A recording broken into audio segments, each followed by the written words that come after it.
we are continuing with the topic of colloid. So we are going to study regarding the topic of emulsion. Okay. So now what is mean by emulsion? Emulsion, where you have learned regarding the concept of the classification of colloids. There you have learned based on the phases some classification we have done. For example, dispersed phase if it is solid, dispersion medium is liquid. Based on that type of colloid will be distributed. So in the same way, if the dispersed phase is liquid as well as dispersion medium also liquid, then the type of colloid that we are going to call it as emulsion. Okay. So here both dispersed phase as well as dispersion medium both should be there in liquid form, and then we are going to call it as emulsion. Here either to invisible liquid or partially visible liquids, those are mixed together to form this emulsion. Okay, either invisible liquid or partially half distributed. Okay, so partially miscible liquids, those are combined with one another so that we will get emulsion form. So that will be considered as emulsion. So dispersed phase and dispersed medium both should be there in liquid form when you are going to consider as emulsion. Now this emulsion we have divided into two types. The first type will be considered as oil in water emulsion, and the second type will be considered as water in oil emulsion. Okay, the first one is oil in water, and the second one is water in oil.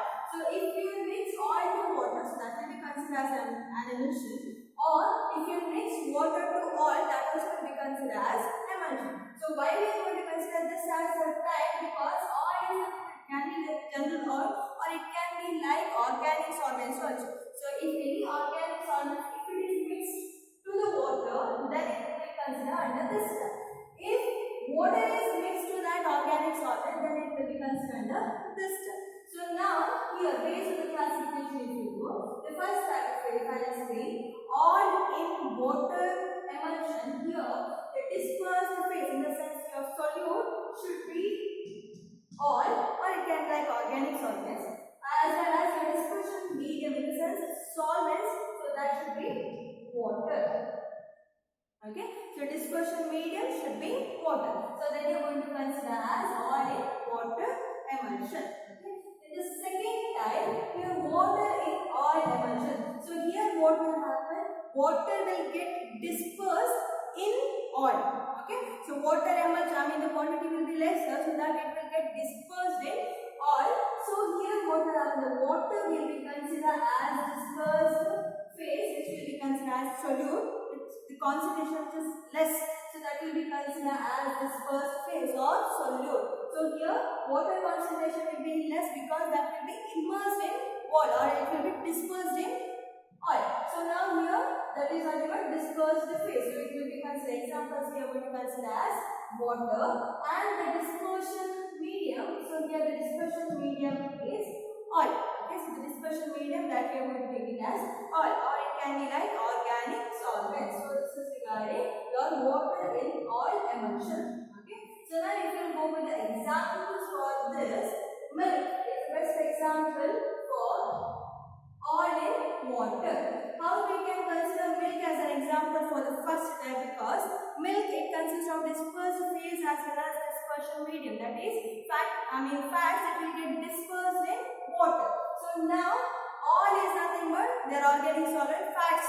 Okay, the fats are dispersed in water. So that is nothing but milk. So we are going to consider milk under this. Here for this, if you are going to give example, butter you can give. Okay, so butter is the best example for water in oil emulsion. So how it can be? So here the water content will get dispersed in fat medium. Okay, so that will be example for water in oil emulsion.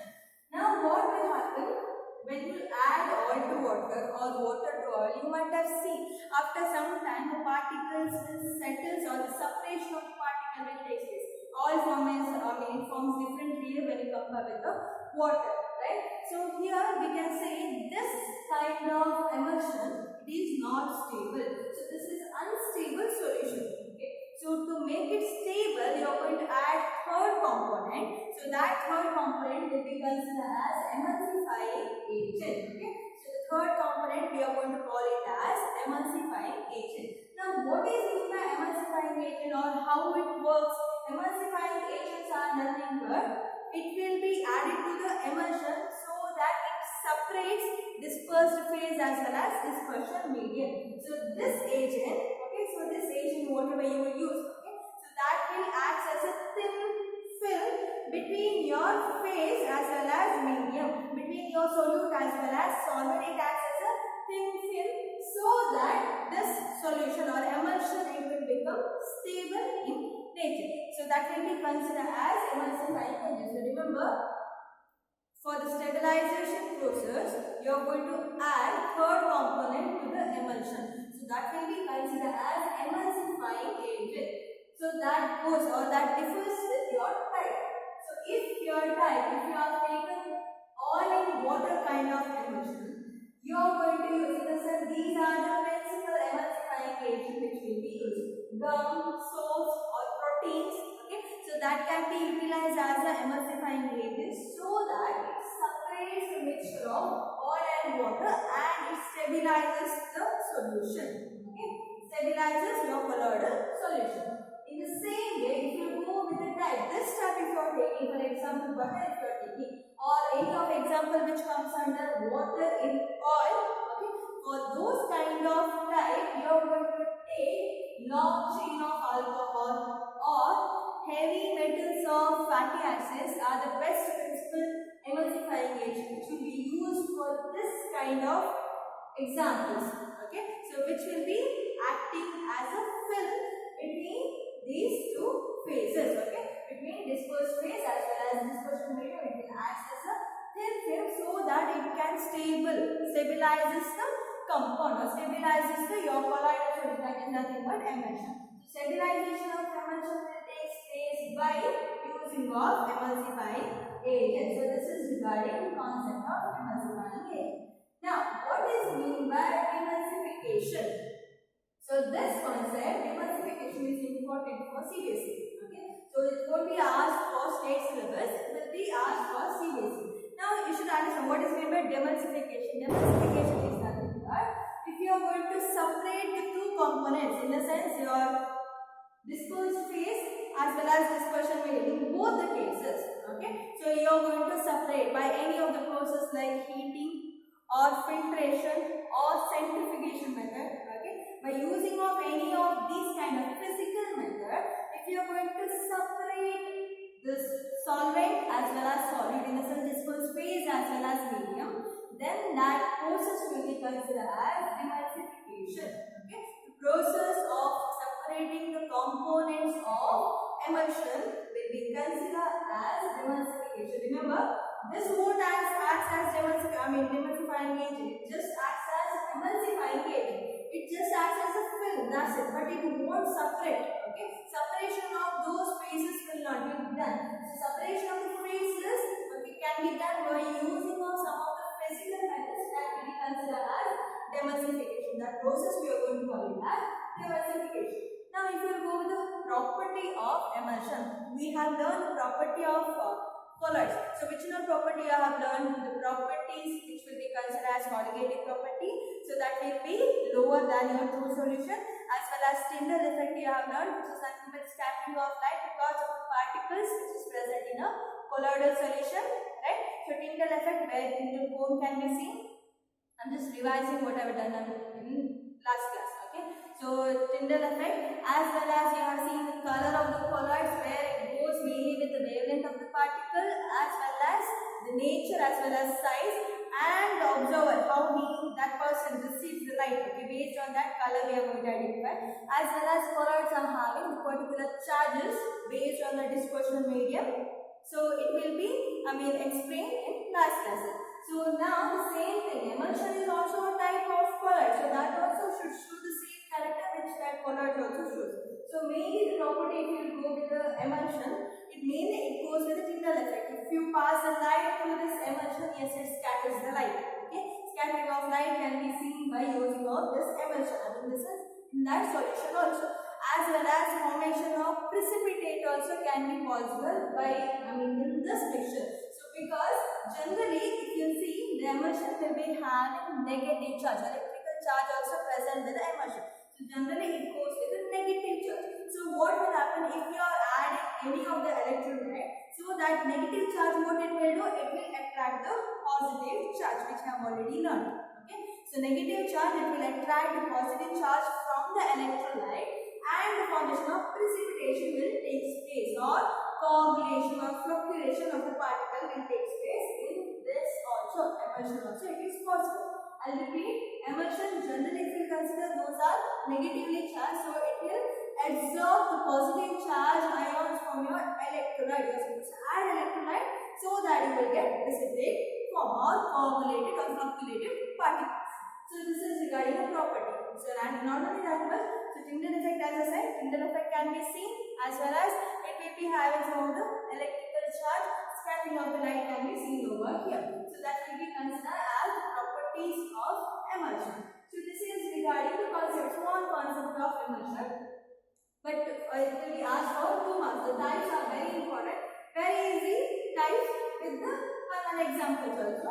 They can ask what is meant by emulsifying agents also, and they can ask what are the emulsifying agents which can be used in water emulsion, or emulsifying agent which will be used in water and oil emulsion. So that also can be asked. So this is regarding your emulsion. So now we are going to talk regarding the last concept of your colloids or surface chemistry. So the colloids which is present around us. Okay. So which those colloids are present around us? Generally in day-to-day life, whatever we are using, so those things mainly it will be done, or those things are considered to be colloid. So the food what we'll take, as well as the cloth what we'll wear, okay, as well as your anything which is present in your nature. So most of the things which is made up of colloid. So some of the interesting colors that we are going to see. So the first one, blue color of the sky. So why that sky it looks blue? The reason is mainly due to the colloidal property of your air. Okay, in a sense your air is consists of dust particle. So that dust particle is nothing but your dispersed phase, and your air which will be considered as dispersion medium. So dust particle is present in the air. Dust particles are dispersed in the air. So now this is a colloidal form. So what it will do? It will help to scatter this blue light so that observer can see the color of the sky as blue. Repeat, blue color of the sky mainly because of the colloidal property. In the sense, your nature atmosphere is having dust particle which will be considered as dispersed phase. It will be dispersed in air. Okay, which will be considered as dispersion medium. Okay, dust particle in air. So now those colloidal salts, what will happen? It will help to scatter the light. Which light? It helps to scatter the blue color light, so that the observer can receive the color of blue, and we can see the color of the sky as blue. So this is regarding first, interesting concept. The next one, formation of fog or mist as well as rain. So how the formation of fog or mist will take place? See, your air, in the sense atmosphere, it consists of large mass of air, right? So that large masses of air will be having dust particles in it. So those dust particles will be cooled with a certain dew points. Okay, after certain dew point, dust particles will be cooled. So your atmosphere is also having moisture content. Those moisture content, it will be condensed on the surface of this dust particle. The moisture content which is present in the air, so that will be condensed on the dust particle, so that you will get a tiny particles which will float. Okay, so that will be considered as fog or mist. Now regarding rain, you know how the formation of rain will take place when two clouds, in the sense the number of clouds will come contact with each other, so that you will get rain. Now how the formation of clouds will take place? It can be by two opposite charges, okay, so which will coagulate one another, and formation of rain will take place, or else, so this clouds also it will be having colloidal salt. So how it is possible? Your clouds which will be having water which will be dispersed in air. Okay, water has a dispersed phase and it has dispersed in air. Okay, so now it is nothing but a colloidal salt. So now what will happen upper atmosphere, when the condensation will take place, this colloidal particle, which is a mixture of water droplets as well as air. So when this condensation will take place, this colloidal particle, it will grow it grows with a bigger size. Continuously it will grow with a bigger and bigger size, which forms as a cloud. Okay, so till where it forms bigger size, till it drops into rain. Till then it grows into bigger and bigger size, and formation of cloud and formation of rain will take place with the cloud. You might have heard regarding artificial rain. By using of aeroplane and all, this is possible. Artificial rain is possible. So how it is possible? See, this artificial rain is nothing but you are going to electrify. Okay, electrified sand will be used. Electrified sand will be used for this artificial raining, as well as spraying some of the salt. So what kind of salt you are going to spray? See, the cloud are having charges, right? For example, consider that one cloud is present, so that is having positive charge. So you are going to spray a salt from the aeroplane, so that salt is negatively charged. Okay, you know the cloud is having positive charge, so that you are going to spray negative charge. It is no need to be that you should consider, you should find out which salt is present, which kind of charges is present in that cloud. Not required. You are going to spray some of the salt, positive as well as negative salt. It will go and combine, or it will go and coagulate with the opposite charges, so that you will get rain. So artificial rain is possible by using, or as I said, by electrified sand or spraying some of the salt that is having opposite charge of your cloud. Okay, so that will be considered as artificial rain. Now the next concept, that is food. The food what we need, so many examples we have not under this condition. Milk, butter, so many examples in the sense the corn liver oil, okay, as well as your fruit juices and ice cream. All those things are a mixture of organic content which is having, that is nothing but colloidal salt. So this is regarding food. Next, blood. You know, blood is also colloidal solution. The first time when I have explained regarding colloidal salt, I have given the example of blood itself. So why we are going to call it as, the blood as colloidal salt? Because it is having dispersed phase as well as dispersion medium. It looks like homogeneous solution, in the sense it looks like clear solution, but it is not. It is having dispersed phase as well as dispersion medium. Both will be present in blood. Sometime what will happen if any injury takes place? By that time you can see the blood will flow. So after some time the clotting of blood will takes place. So why it is possible? See, generally if you consider blood, it will be having albuminoid color. Okay, so it will be having albuminoid color. So when this clotting takes place, alum as well as iron chloride solution, okay, alum as well as iron chloride solution, it will combine together, so that this is coagulation of these two will take place, and it will help for coagulating or clotting of your blood. Okay, so that is also a colloidal nature. One more regarding salt. Soil, in the sense the fertile soil, is also a form of colloid. Generally we have learned colloids in the sense it will be having protective soil. If your colloids are neophobic in nature, so before adding electrolyte, okay, or by the addition of electrolyte, what will happen? Neophobic salt, it reacts with electrolyte, so that coagulation of the particle will take place.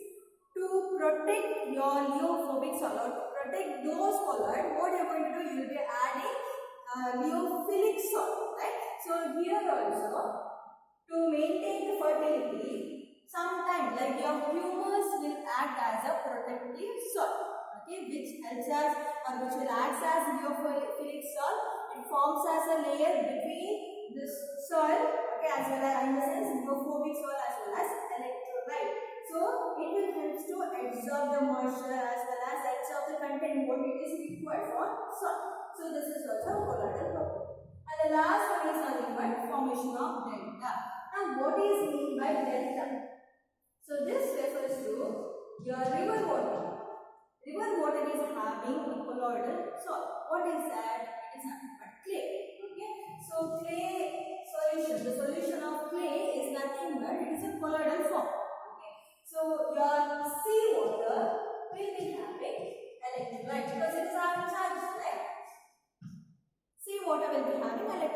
might have heard this river as well as sea will combine or it will meet in certain places. In that places, what will happen? When this river, in the sense of colloidal salt, as well as when the electrolyte will be combined, and you know what will happen.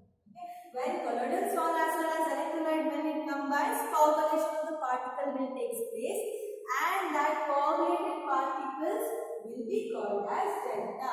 Okay? It will be made at the side of the river.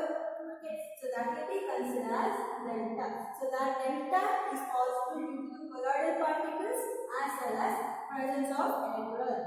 When these two will mix with one another, or when these two will meet, by that time you are going to get the formation of delta, okay, which will be settled at the side of the river. So that these are some of the properties, in a sense, some of the colloidal salt which we are seeing in our day-to-day life, okay, around us. So this is regarding colloidal salt. Next, we are going to learn regarding the applications of colloid or applications of the surface chemistry, what we are going to or where we are going to use.